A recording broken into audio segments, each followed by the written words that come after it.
Yesu ashimwe cyane. Haravuze ngo abyuka muri iryo joro ajyana n'abagore be bombi n'incorekeze zombi n'abana be uko ari 11, yambuka icyambu cya Yaboki.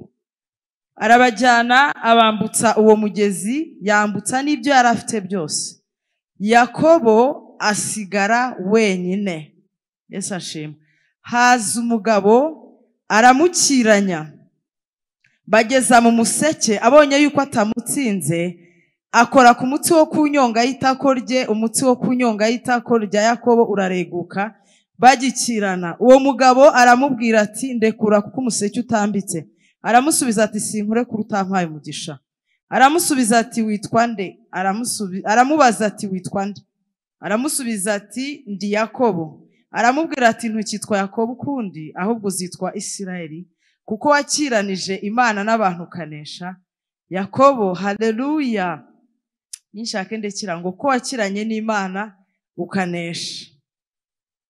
Yesu nashimwe. Umuntu niryari Imana igenderera umuntu. Imana igenderera umuntu wagize ihishurirwa. Yesu ashimwe cyane. Igihe wagize ihishurirwa ugendererwa n'Imana. Haleluya. Ushobora kuba wamara igihe kinini usenga, ushobora kuba washyiramo umwete wawe, ugakoresha imbaraga zawe zose, ariko igihe cyose Imana igenderera umuntu ni umuntu wagiye uzihishurirwa. Haleluya. Niwe muntu uhura n'Imana akavuga ngo Imana ndayibonye. Yesu nashimwe. Niwe muntu uvuga ngo Imana ndayibonye. Niwe muntu Imana igenderera. Umuntu wagize ishurirwa ku buzima bwe. Yesu nashimwe. Umuntu Imana yahishuriye ikimushaka. Haleluya. Umuntu ufite ishurirwa mu byo ari gusengera, umuntu ufite ishurirwa ry'icyo ashaka, umuntu ufite ishurirwa, umuntu Imana yahaye ishurirwa. Yesu ashimwe. Niwe muntu Imana igenderera. Yakobo yari umutunzi, yari afite, mu bigaragara hambabwira mbibutsa neza ko ubutunzi bukomeye cyane muri ubuzima, ubutunzi bukomeye cyane, ubutunzi bwo mu mwuka. Haleluya. Ubutunzi bwo mu mwuka buraremere, nibwo butunzi bw'agaciro, nibwo butunzi bukomeye cyane kuruta ubutunzi bw'ifatika. Ubutunzi bw'ifatika buri cheap. Yesu ashimwe. Buriya buraciriritse. Ubutunzi bwo mu mwuka nibwo butunzi bukomeye cyane. Haleluya. Nibwo butunzi bukomeye buhenze. Haleluya. Yakobo nubwo yari afite byose, yari afite ubutunzi, nta kibazo, abagore yari afite buri kimwe cyose. Haleluya. Ariko reba imyaka yose yamaze mu ruzerero. Iyo myaka yamaze ni myinshi utagiye mu nkuru ze, ariko Imana igiye mushura, igihe yashuriwe yuko afite izina ry'igisuzuguriro. Haleluya. Igihe yashuriwe ko agomba gusenga no gushaka Imana, igihe Imana yamukoze ku maso ikamwereka kuri izina. Haleluya. Igihe yamukoze ku maso abona ko iri zina rigomba guhinduka, akeneye irindi zina rishya. Yesu ashimwe. Vuga ngo iyo ugize ihishurirwa. Haleluya. Iyo ugize ihishurirwa hari ibintu wakira, hari indi zina uhabwa. Uyu mugabo ntabwo yumvaga kuba yakwitwa iryo zina, kuba afite ibintu byose ntacyo byari bitwaye, ariko yarishuye mu isi y'umwuka ko afite izina ririho umuvumo. Afite izina ririho umuvumo, kubihishurirwa byahise bituma ahabwa izina ridasanzwe. Imana yamubwira ngo ukiranye n'Imana n'abantu uranesha. Haleluya. Haleluya. Wowe uri gukirana gute muri iyi minsi? Uri gukirana gute? Haleluya. Uyu mugabo yahishuriwe kuri izina atazaryinjiza, atazarigarukana iwabo.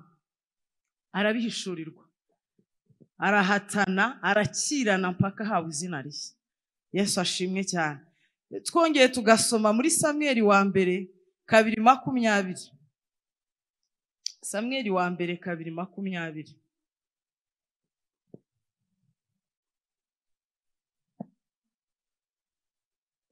Kabiri 20 haravuga ngo, mwahageze, ngo kandi Eli, Yesu nashimwe, kandi Eli asabira umugisha Elukana n'umugore we, ati Uwiteka kugwiriza urubyaro kuri uyu mugore, akwituye uwo mwana, atwituye uwo watuye Uwiteka. Haleluya. Ngo nuko basubira iwabo. 21, ngo maze Uwiteka agenderera Hana, yongera gusama inda. Yesu ashimwe. Uyu mubyeyi nawe ari mu babyeyi bagize ihishurirwa. Haleluya. Nawe yagize ihishurirwa. Yesu ashimwe. Yari umubyeyi wari umaze igihe kinini ashaka umwana. yari umubyeyi wari ufite inyota, yari kwenjoyinga kuba afite umwana we, ariko aza guhishurirwa ko gutanga uyu mwana. Ni ihishurirwa yagize nawe, amwikuraho, arekura umwana we nta bindi bintu atekerejeho, arekura umwana we nta mibare agiyemo, arekura umwana we. Ni nko kwitanga mu buryo bukomeye cyane. Yesu nashimwe. Maze kumutanga, maze Uwiteka agenderera Hana. Nabwiye ngo umuntu Imana igendana n'umuntu wagize ihishurirwa. Yesu nashimwe cyane. Nugira ishirirwa mu buzima bwawe uzabona impinduka nyinshi. Haleluya. Uzabona impinduka y'ibyo urimo urasengera. Hari impinduka uzagenda ubona mu buzima bwawe. Yesu nashimwe. Hari umuntu ushobora gusenga, niba ibintu byo mu mwuka bijya bikuremerera, niba ujya wumva hari ukuntu uremererwa ukumva biri kukuvuna, harimo ikibazo. Igice cyo mu mubiri cyararemereye gipezi cy'umwuka. Yesu nashimwe. Ariko ikirere, iyo wowe icy'umwuka, ikirere cyawe cy'umwuka, iyo ufite ubukire, Yesu ashimwe, iyo ufite ubukene bwo mu mwuka, igice cy'umubiri kirakudomina. Ariko iyo ufite ubukire bwo mu mubiri, iyo ufite ubukire bwo mu mwuka, haleluya, ubona impinduka mu buzima bwawe. Uba mu buzima bufite ihishurirwa, nta gupfa kubaho. Ntabwo uvuga ngo amasengesho ngo igihe nasengeye byamariye iki. Ntabwo uvuga ngo byakumariye iki, kubera ko iyo yakoze uwo mumaro wayo bikagutera inyota yo gukomeza ushaka Imana, bikagutera inyota yo gukora ayandi, bikagutera Imana yagushura ibintu, kugira inyota yo gukomeza kwegera Imana, ukagira inyota yo gukorera Imana, ukagira inyota yo gutera intambwe mu cy'Imana ivugana nawe ukikuyoboramo, kubera ko uri mu buzima bufite ihishurirwa. Ijambo ry'Imana avuga ngo ubwoko bwanjye bwishwe no kutamenya. Ubwoko bwanjye ni icyo kibwishe, kutamenya. Bivuga ngo rero kuba hari ibintu udasobanukiwe, hari ingaruka nyinshi wahura nazo mu buzima. Uko kutamenya ku bintu bimwe na bimwe ubasha kuba udasobanukiwe, hari ingaruka ushobora kugira. Ariko Imana iguhaye guhishurirwa, uyu mugoroba usaba Imana iguhe guhishurirwa, Imana ishyize ihishurirwa mu buzima bwawe, hari impinduka ziza mu buzima bwawe. Hari impinduka. Haleluya. Mwuka Wera niwe wasanze uyu mugabo, niwe wamusanze amwereka ko izina atazaryinjirana, agomba guhinduka. Yesu ashimwe. Agomba guhabwa izina rikomeye cyane. Nubwo yari afite byose yumvaga bidahagije, yumvaga iri zina rikomeye cyane, kandi ryari izina ry'umugisha. Iyo usenze Imana iguhishurira uwo uriwe. Haleluya. Ahari isi yari yaramwibagije ko ari Isirayeli, ari umwana w'amasezerano. Rero mu guhishurirwa uzakuramo iby'umumaro, uzakuramo ibintu bidasanzwe, ko wagira ubuntu n'Imana. Uyu mubyeyi, ijambo riratubwiye ngo abyara abana b'abahungu. Abantu bashobora ko bagarukira kuri Hana ko yabyaye umwana umwe, ariko Hana yabonye Imana. Yesu nashimwe cyane. Haleluya. Hana yabonye Imana mu buryo budasanzwe. Bibiliya iratubwira ngo abyara abana b'abahungu batatu. Turi hano ushobora kuvuga nk'umuntu ufite abana. Ahangaha iyo yishyurirwa, iyo rije ku buzima bwawe, biterwa n'icyo ushaka kubyara. Haleluya. Biterwa n'ikintu kikuremereye, n'ikintu wumva Imana yaguhaye ishurirwa, n'ikintu wumva ukeneye. Ushaka kuvuga ngo abana ni ikintu cyoroheje, ariko ni ikintu cyari cyaramuruhije imyaka ye yose. Ni ikintu cyari cyarangije amarangamutima ye. Ni ikintu cyari kiremereye mu buzima bwe. Cyamuteye gusuzugurwa, gucunaguzwa, cyamuteye umubabaro ukabije, arawusinda. Cyari ikintu kimuremereye. Rero cyari ikintu gikomeye Imana yari ikoze mu buzima bwe. Rero imugenderera amaze guhishurirwa ko uyu mwana mu kumutanga ko harimo inyungu nyinshi. Haleluya. Ni ubuntu yagiriwe. Ibi biratubwira ngo Imana imuha abahungu batatu n'abakobwa babiri. Uwo mwana Samweli akurira imbere y'Imana. Yesu ashimwe. Mu gutanga Imana yaramukubiye, imuha abana batanu. Haleluya. Nuhishurirwa hazabamo gukubirwa mu buzima bwawe, hazavamo iby'inyungu byinshi cyane. Ubuzima butarimo ihishurirwa hazamo kurimbuka. Haleluya. Ubuzima hazamo kwangirika kw'ibintu byinshi, hazamo amakosa menshi, hazamo impanuka mu isi y'umwuka. Yesu ashimwe. Kutamenya kwawe, kutamenya ushobora kuba udafite ku kintu, biteza impanuka nyinshi mu buzima bwawe, kubera ko urimo urakora ibintu udafitiye ihishurirwa. Yesu ashimwe cyane. Rero Imana ibahishurirwa, umuntu Imana igenderera ni umuntu wagize ihishurirwa mu buzima bwe. Uyu muntu Imana iramugenderera cyane. Yesu ashimwe. Hari ibintu bitatu hano umuntu wagize ihishurirwa akora. Yesu ashimwe cyane. Uyu muntu wagize ihishurirwa agira ibintu asiga. Yesu nashimwe cyane. Agira ibintu asiga mu buzima bwe, agira ibintu arenga. Haleluya. Haleluya. Haleluya. Haleluya. Tutarareba ibintu asiga. Yesu nashimwe cyane. Reka dukomeze kuri Samweli wa mbere 7. naho nyine muri Samweli wa mbere 7 umurongo wa 7 igice cya 7 umurongo wa 7 haravuga ngo Abafilisitiya bumvise ko Abayisiraheli bateraniye i Misipa, abatware babo bahera ko batera Abayisiraheli. Abayisiraheli babyumvise bashya ubwoba kubw'Abafilisitiya. Abayisiraheli babwira Samweli bati, ntuhweme kudutakambira Uwiteka Imana yacu kugira ngo idukize amaboko y'Abafilisitiya. Nuko Samweli yenda umwana w'intama ucyonka awutambira Uwitekaho igitambo cyonswa kitagabanije. Maze Samweli atakambira Abayisiraheli ku Uwiteka. Uwiteka aramwumvira. 10 Samweli agitamba igitambo cyonswa, Abafilisitiya bigira hafi kurwanya Abayisiraheli. Uwo munsi Uwiteka, haleluya, agitanga ngo uyu mugabo nawe nihishurirwa yagize. Haleluya. Baje bamusanga nk'umutambyi bizeye, umugabo wabakiza, umugabo ukoreshwa n'Imana, umugabo uri mu mwuka w'Imana, umugabo bizeye, bumva ko hari ikintu ari bubakore, hari insinzi ari bubazanire. Nawe umwuka w'Imana muhishurira kuba yarafashe kiriya gitambo. Biratubwiye ngo afata umwana w'intama ucyonka. Yesu ashimwe, aramutanga. Iri nishurwa ryatumye atanga uriya mwana, ko atagiye ngo asenge ngo birakoreka. Nkuko hana yahishuriwe gutanga uyu mwana, niko n'uyu mugabo yahishuriwe kujya gutanga iki gitambo, kuko azi ko igitambo kigira imbaraga mu isi y'umwuka.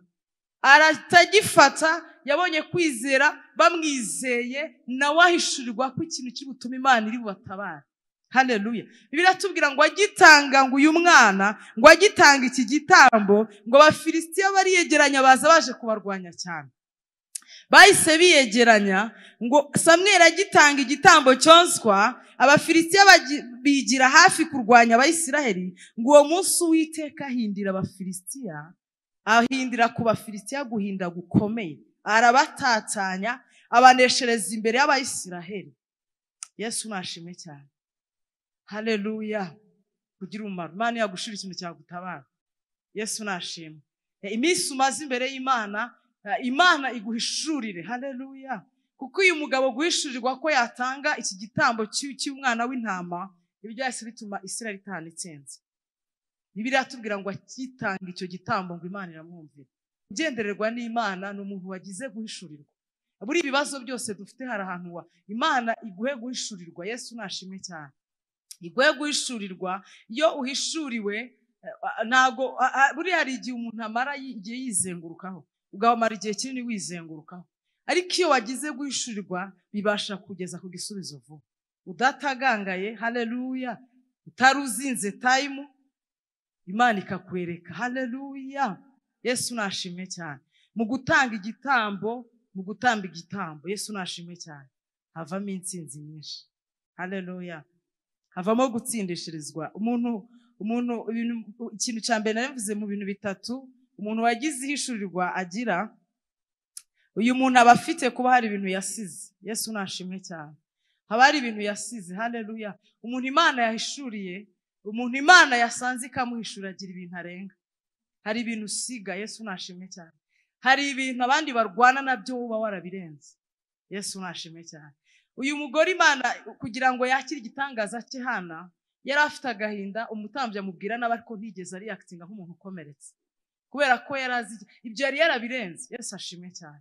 Ibyo yari yarabirenze, ibintu by'amagambo, ibintu by'amatiku, ngo bankomerekeje, ngo bamvuze, ngo ngiye sinzagaruka mu rusengero, sinjya muri korari, ngo bamvuze, ngo barankomerekeje. Ibyo bintu uwo muntu aba yarabirenze. Yesu nashimwe cyane.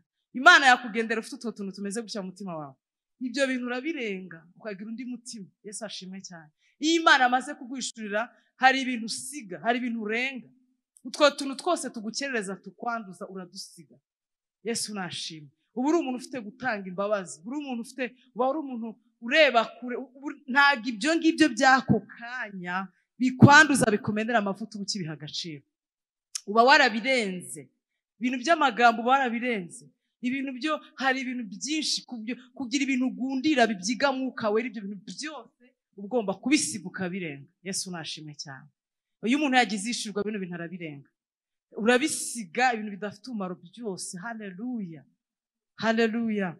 Uyu muntu arabisiga. gira ibintu usiga, gira ibintu wiyambura, gira ibintu urekura, haleluya, kugira ngo Mwuka Wera abone ahakorera. Yesu ashimwe. Mwuka Wera naze ari abantu asanga ugifite mu mutima wawe. Mwuka Wera naze ntasanga ufite ishyari mu mutima wawe. Mwuka Wera naza ntasanga ari ibintu ukigirana nabyo, ntasanga ucyuzuye urwango, ntasanga wuzuye kutababarira, ntasanga ufite ubwibone. Naza asange hari ibintu warenze. Yesu ashimwe cyane. Ibyo bintu bisiga ubirenge. Haleluya. Ubisige ubirenge. Yesu ashimwe cyane. Ikindi kintu cya kabiri, uyu muntu ni umuntu yagize ishurirwa, uyu muntu arisobanukirwa. Yesu ashimwe. Uyu muntu aba ari umuntu wisobanukiwe, ntago akangwa na situation n'ibihe, kubera ko Imana iba yamuhishuriye. Haba hari ishurirwa rituma iyo wamaze kwisobanukirwa wowe. Haleluya. Reka dusome mu Bami ba kabiri 2:1. Abami ba kabiri 2:1.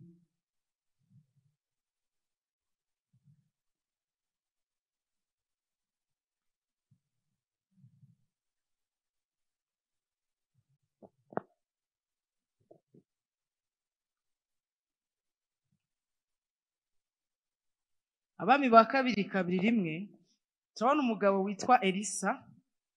2 avuga ngo igihe Uwiteka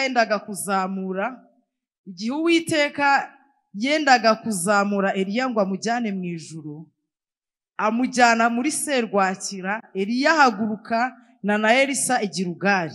Eliya abwira Elisa ati ndakwinginze sigara hano kuko Uwiteka antumye i Beteli. Yesu nashimwe cyane. Haleluya. Uyu muntu wahishuriwe kandi wamaze no kwisobanukirwa. Iyo umuntu yisobanukiwe, haleluya, ibintu biranga umuntu wisobanukiwe. Ikintu cya kabiri, uyu muntu yamaze gusobanukirwa, ni umuntu wisobanukiwe. Yaba ari umuntu wisobanukiwe, utafata imyanzuro, utumva ibije byose ngo afate, udafata ibipfuye kuza byose. Ni nka kwa kundi ngo nasabye Imana ngo ibyo nshaka, ngo ni kwa kundi ngo wasabye ngo wabuze ibyo ushaka ngo ufata ibyo ubonye. Uyu muntu ntabwo afata ibyo abonye. Uyu muntu wisobanukiwe ntabwo afata ibyo abonye. Wagize ishurirwa ntabwo ufata ibyo ubonye. Iyo wagize ishurirwa ntabwo ufata ibyo ubonye. Haleluya. Ntabwo ufata ibyo ubonye. Uyu mugabo yarageragejwe ku rwego rukomeye, kandi nawe nkubwira ngo ubugeragezwa n'isezerano riri ku buzima bwawe.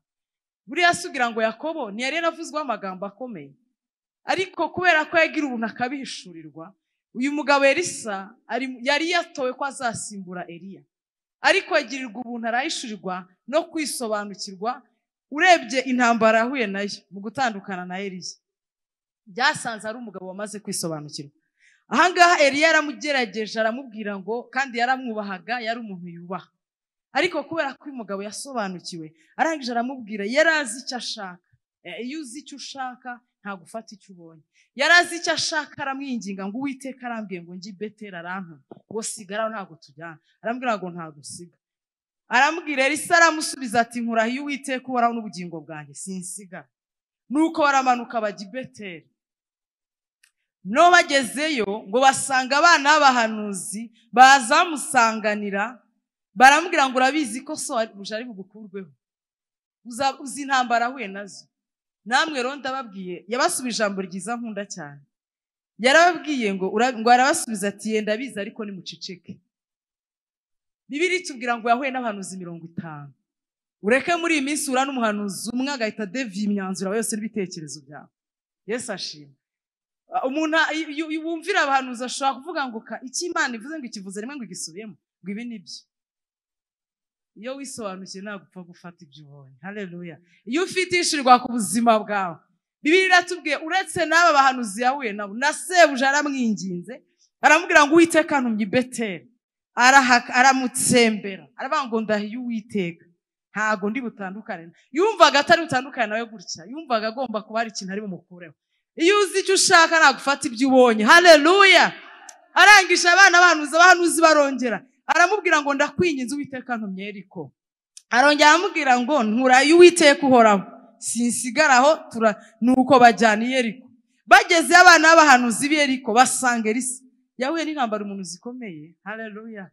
nk'uko ijambo ryatubwiye ngo Yakobo yarayakirana, ndagira nkubwire ko aho ujya hazagusaba gukirana. Haleluya. Hazagusaba intambara. Ikintu cy'agaciro cyose, haleluya, ntabwo kiva muri comfort zone. Ikintu cy'agaciro cyose gisaba kuhatana, gisaba ko utanga igitambo. Biratweretse ko habaho gutanga ibitambo, bisaba yuko hari ibyo wiyambura, hari igihe cyo kugira ibyo usiga. Iyo uzi icyo ushaka habaho guhatana. Hari amajwi ucecekesha, haleluya, hari amajwi ucecekesha ukavuga ngo ndabizi ariko ni muceceke, hari icyo ngewe nshaka. Baramucecekesheje abana b'abahanuzi. Bivuga ngo buri gasozi, nk'uko wajya muri buri gihugu ugasanga bari kubwira the same message, aho ujya the same message. Ariko iyo bisanze warisobanukiwe, iyo izo message, iyo Satani ari kugerageza agasanga uri umuntu uri wabaye tough, uri umuntu uzi icyo ashaka, uri umuntu uzi yagana, uri umuntu wasobanukiwe uriwe muri Kristo Yesu, haleluya, Satani aratsindwa.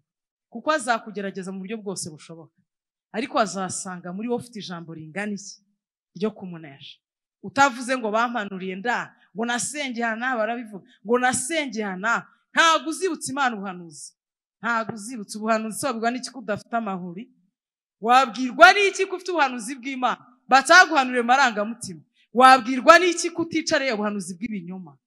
Ariko uzafata ijambo ry'Imana, nk'uko Dawidi yavuze ngo nibiki ijambo ry'Imana mu mutima wanjye wo kugira ngo ntayicumuraho. Ijambo ry'Imana ufite mu mutima wawe ryo rizagutambutsa, kubera ko Elisa yahuye n'abahanuzi benshi, yahuye n'abahanuzi batandukanye. Buri gasozi yahuye n'abahanuzi b'i Beteli, ahura n'abahanuzi b'i Yeriko. Arangije arakomeza ararahira, babarongera noneho 6. Noneho ngo Eliya arongera aramubwira ati ndakwinginze siga hano kuko Uwiteka ntumye kuri Yorodani. Nawe aramusubiza ati nkurahiye Uwiteka uhoraho n'ubugingo bwanjye sinsigara.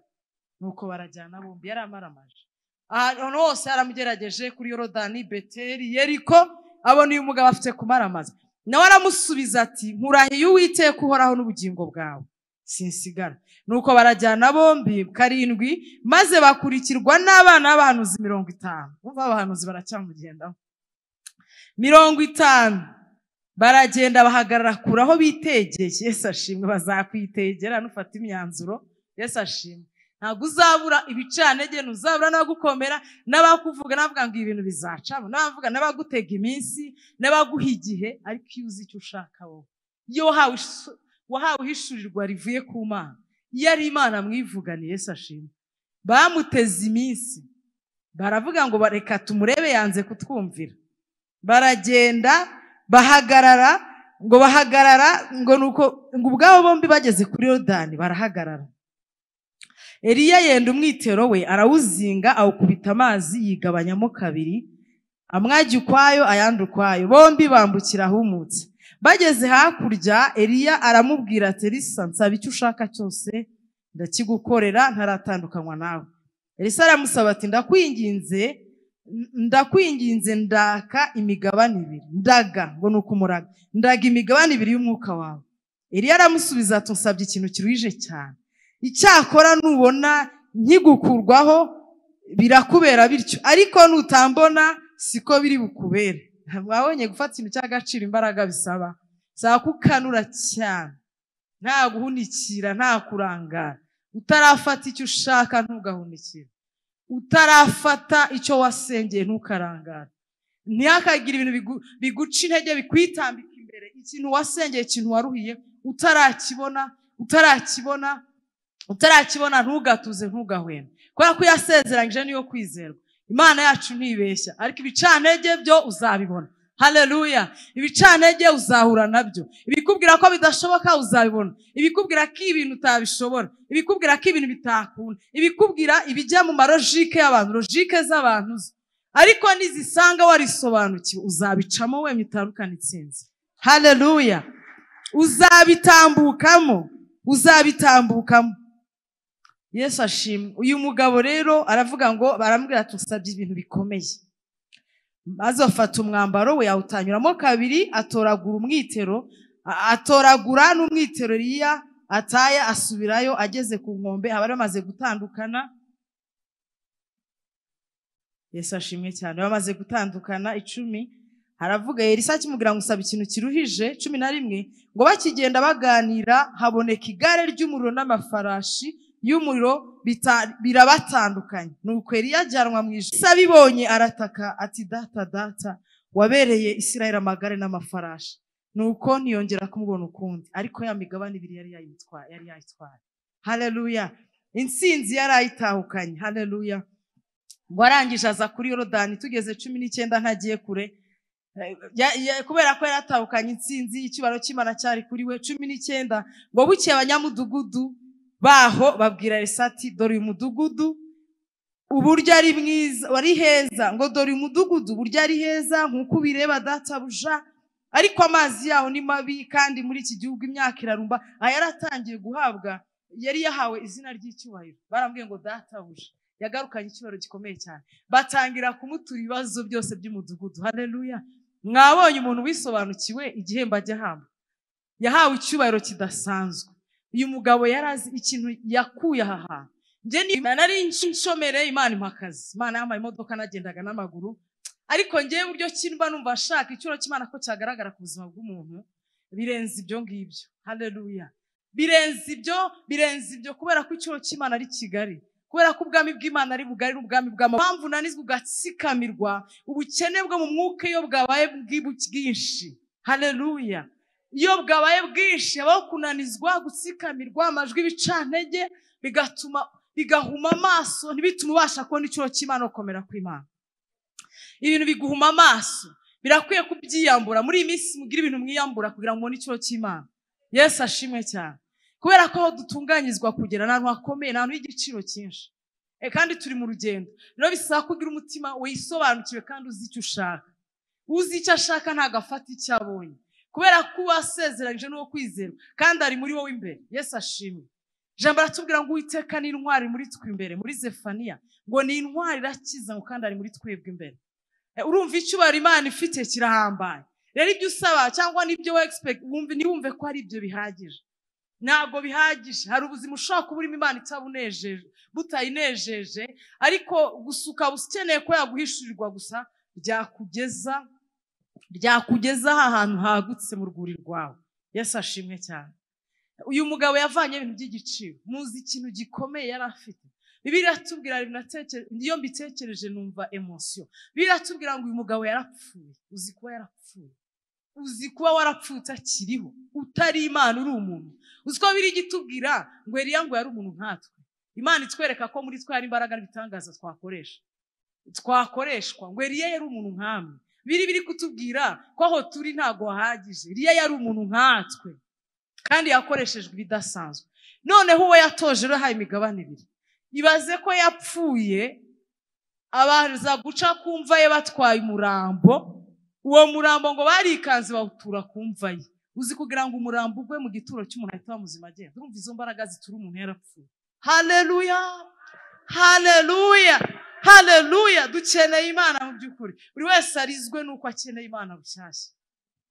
Ibaze ko umuntu yarapfuye atari Imana, akazura abapfuye, akabazura igituro cye kikazura kigatanga ubuzima atakiriho. Haleluya. Imana iteye ubwoba. Iyo wayizeye, iyo wayiringiye, mu rwego uyizeramo nibwo uzayibonamo. Agaciro uyihaye, uburyo cyifata uzayibona nkuko uyizera. Kuko birambwira ngo uko utekereza ni kuri. Rero uburyo cyuyizeramo ni buryo uzayibona. Elisa yizeye mu buryo budasanzwe. Niko yayibonye. Haleluya. Niko yayibonye. Urumva ushaka iki muri ubuzima, muri urugendo urashaka iki?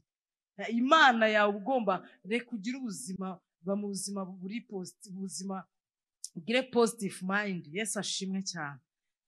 Uvuge ko hamwe na Yesu birashoboka. Vuga ngo hamwe na Yesu byose birashoboka. Abari kujya ugenda uvuga. Ujye ugenda uvuga ngo hamwe na Yesu byose birashoboka. Ntugahora uvuga ngo ibi byaranze, ibintu byarasopa. Ntugahora uvuga uhora uganya, ukurura umwuka w'urucantege, guherebereza mu kurimbura. Yesu ashimwe. Ujye uhora watura ibyiringiro byawe utanyeganyeza, udacogoye. Ujye uhora wiringiye ko yaguhamagaye, yagukunze, yagukuye hanze ikakuzana mu nzu atari izakwicira. Ujye wumva ko igufitiye umugambi mwiza. Kandi ijambo ryo niko rivuga. Umugambi w'Uwiteka ni mwiza kuri twe. Ijambo rivuga ngo nzi ibyo nibwira nzabagira ngo ntago ari bibi, ngo ni ibyiza. ahubwo ibihe nibyo bigutera umubabaro n'agahinda, ariko data iyo umwizeye uramubona. Nubwo waca mu ntambara mubana nawe, iyo umufitiye icyizere ngo nuca mu mazi nzabana nawe, nuca mu muriro nzabana nawe, ukomeza umubona iyo muri kumwe uhora wumva hari, uhora wumva nubwo bikomeye gutyo harahari. Ese bari abagabo 12 bagiye gutata hakavamo 2 bahamije Imana, ibyo bacagamo byose si bimwe? Bose ku 10 bananiwe bakayamanika, abandi 2 barahamya Kalebu na Yasuwa, baravuga ngo ni Imana itwishimira tsobarya nk'imitsima. Bakomeza kwibutsa Imana, avuga ngo Imana yabanye natwe, Imana yatwambukije Yorodani, Imana dukore ibi nibi barabyibukiranye. Nawe ujye wibukiranye ibihe byose yagiye kunyuzamo, uvuge ngo ntabwo cyari cyo cyayinanira. Ntabwo hanga hari Imana birambwira ngo uko yari iri kera ubu ni kuri na kwizahora, ntabwo igihinduka. Uko yari iri kera, Yesu ashimwe, uko yari iri n'ubu ni kuri na kwizahora. Bivuga ngo Imana wabanye nanjye muri biriya bihe byari bikakaye. Igihe nabonaga ijoro ubuzima bwanjye bucuza umwijima, igihe nabonaga ntanzira igitondo kimwe ukancira inzira, we wabanye nanjye cyagihe. Haleluya. Ujye uvuga ngo uyu munsi n'ubu nta guhinduka, ntago wanka. Umuntu wese wisobanukiwe, hari undi muntu biri twereka wasobanukiwe nawe witwa Rusi, mukazana wa Naomi. Yesu ashimwe. Yarisobanukiwe agira kumaramaza, amaze kubona ko nyirabukwe muri we harimo Imana, abonye ko nyirabukwe ari umunyamasezerano, abonye ko ari umubyeyi udasanzwe udatandukanye n'abandi babyeyi bose. Ibyari byaramubayeho byari kumuca intege bikamwereka ko uyu mukecuru ntacyo azamumarira, ariko kubera ko Rusi yagize ishurirwa, aravuga ngo muri uyu mubyeyi harimo umugisha ukomeye wanjye, muri uyu mubyeyi harimo ikintu cyose, uzagera ku kintu runaka kidasanzwe kubera ishurirwa. Byari byoroshye ko yamureka, nta kintu cyari gutuma musanga. Mugabo yarapfuye, abana be bapfuye, ariko yari umunyamasezerano. Umunyamasezerano ntabwo ajya apfa gutya. Umunyamasezerano afite ikintu kidasanzwe muri we. Haleluya. Abafite ikintu atwaye muri we kidakomeye, abafite ikintu ahetse isitabo wowe udashobora, umuntu abantu batabona. Yesu ashimwe. Buri umuntu wowe ushobora kuba uko wizi, hari uko abantu bakubona bitandukanye n'uko wibona n'uko Imana ikubona. Ni ibintu birya bitandukanye. Abantu bakakubona bakabona byaragucanze, byagucangiye muri umujyi, ariko wewe uko wihishuriwe, uko wiyizi, ugasanga bitandukanye n'uko abantu bakubona, cyangwa se uko Imana ikuzi bitandukanye n'uko abantu bakubona. Icyiza rero iyo wamaze kwisobanukirwa, igitondo kimwe Imana irakwe-expose. Sunika ntaka niwe cyangwa se. Haleluya. Bagatangira ngo uyu nguyu soko akana, uyu nguyu se, bagatangira gucukumbura background yawe, bagatangira gucukumbura uva. Yesu ashimwe cyane.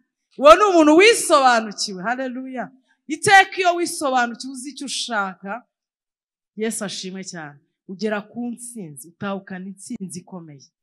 Uyu mugore yatahukanye intsinzi ikomeye cyane kubera ko yahishuriwe ko nyirabukwe afite ikintu kidasanzwe. Aravuga ngo aho uzagwa niho nzagwa, Imana wizabi yanjye, amwihambiraho. Kandi koko yatahukanye uriya mugore, ubuzima bwe yatahukanye intsinzi. Aba umugore w'umwami, yabaye umugore w'umuntu ukomeye muri kiriya gihugu. Yesu ashimwe. Kuko yihambiriye ku munyamasezerano. Ririya ni ihishurirwa ryatumye yihambira. Rero Imana igwishurirwa ryose ryakugeza ku kintu cy'umumaro. Ihishurirwa ryageze kugeza ku mugambi w'Imana ku buzima bwawe. Kubera ko iyo udahishuriwe ntari igihe uhusha umugambi, hari igihe uhusha kwa muzima bwo guhusha, nkuko Paulo yavuze ngo njyewe sinjya mpusha. Haleluya. Yaravuze ngo nubwo ndwana, yaravuze ngo narwana ariko ntajya ahusha, ngo ntago nkubiti nk'utaziya, ngo simeze nk'umuntu utaziyajya, sinjya mpusha. Birakwiye kwa mu buzima rero nk'umuntu uziyajya, uzi icyo ashaka. Yesu nashimwe cyane. Ihishurirwa rero ni ikintu kidasanzwe cyane. Umwami Imana kiguhe, kuko gukorera Imana uko wasenga cyane nta hishurirwa nabyo byagutagangaza. Ihishurirwa ni ikintu cy'ingenzi mu buzima. Yesu ashimwe cyane. Icya gatatu, umuntu iyo yagize ihishurirwa akora ubushake bw'Imana kuruta akora ubushake bwe. Yesu ashimwe cyane. Iyo umuntu yamaze guhishurirwa neza, akamenya ubwami bukomeye ndi kubabwira, bukomeye butazamuka bw'icyoro cyinshi cyane, asigara yumvira icyo bushaka kuruta icyo ashaka. Usigara wowe udakora ibyifuzo byanjye ibyo nshaka, ahubwo icyo Imana ishaka. Uyu muntu iyo yahishuriwe, ibintu byose byo bituma kugendererwa kw'Imana kugaragara ku buzima bwawe. Ibi nibyo bituma Imana ikugenderera, kubera ko uri umuntu udakora ibyo wowe wishakiye mu buzima bwawe, uri umuntu ukora ibyo Imana ishaka. iyo uri umuntu uba mu buzima bukora ibyo Imana ishaka, Imana urayibona. Ntabwo ubaho wiyobora, ntabwo uba mu buzima bwo kwiyobora, ntabwo ibyo utekereje ari ibyo ukora. Rimwe na rimwe hari igihe Imana ishobora gukoresha n'ibyo wowe udashaka, ariko bikuganisha. Byavuga ngo sinzi umuntu ugeze mbona akandika ngo ujye usanga ngo ujye unyuzwa mu bintu, ngo unyuzwa mu byo udashaka ariko bikuganisha mu byo wasengeye. Yesu ashimwe cyane. Ni reality. Ushobora rimwe mu bushake bw'Imana ikakunyuza mu bintu wumva bikugoye. None se buri bushake bw'Imana ahantu Yosefu yavuye n'ahantu yarageze inzira zatunguye Imana byari ubushake bw'Imana. Imana yarabiretse biraba. W'igihe yarotaga ntabwo yarazi uburyo cyazaba umutware wa bene se.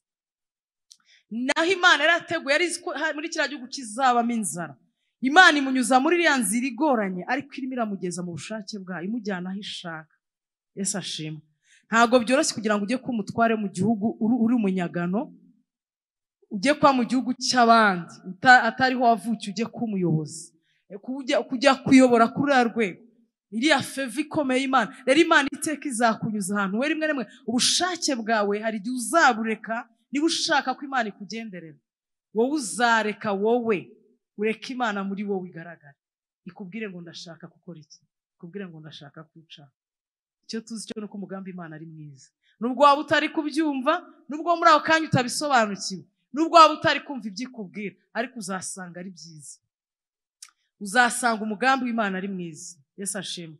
Uyu muntu akora ubushake bw'Imana, aba mu buzima budakora ibyo we yishakiye.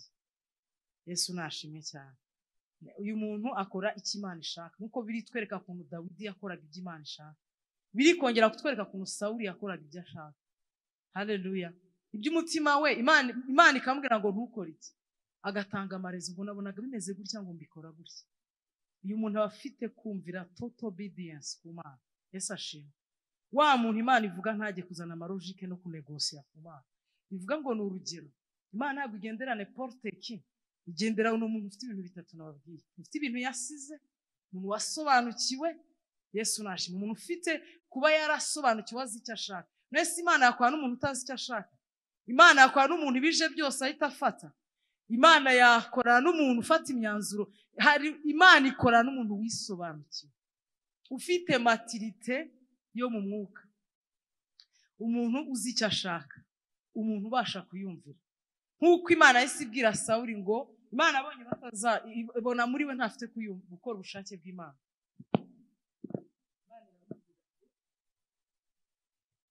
Umutima wanjye wamaze kubona uwo nishimira. Yesu ashimwe. Nawe rero uzaharanire kuba mu bantu bafite imitima Imana yishimira, bari flexible imbere y'Imana. Ujye uba flexible imbere y'Imana. Umuntu wemeye kubera flexible ni uko umufitiye icyizere, yakujyana naho utumva, wowe ujye uvuga ngo ndabizi aha njyana n'ibyo ari kungambiraho ni byiza, nubwo ambwiye ngo mbigenze gutya ndabizi ko ari byiza. Yesu nashimwe. Uyu mugabo rero yagize umugisha mwinshi cyane kwa kumvira Imana. Dawidi, teka umuntu wese wumvira Imana bikuramo umugisha mwinshi cyane, nk'uko na Aburahamu byagenze. Ntabwo byari byoroshye kugira ngo ajye gutanga umwana we, nawe byabaye nk'ibya Hana, byari bigoye cyane. We yari umwana umaze no gukura. Aba ni abantu Imana yagiye testinga. Iteka nawe Imana izagutestingira yo kumvira kwawe. Imana yaramutestinze abona ko afite umutima wo kuyumvira. Uziko biri tubwira ngo Aburahamu ngo yumviye Imana ngo bimuhanyiriza, ngo yarakiranutse bimuhanyiriza no kwizera, ngo yizeye Imana. Niko birivuga ngo yizeye Imana ngo bimuhanyiriza no gukiranuka. Ibaza ibyo bintu.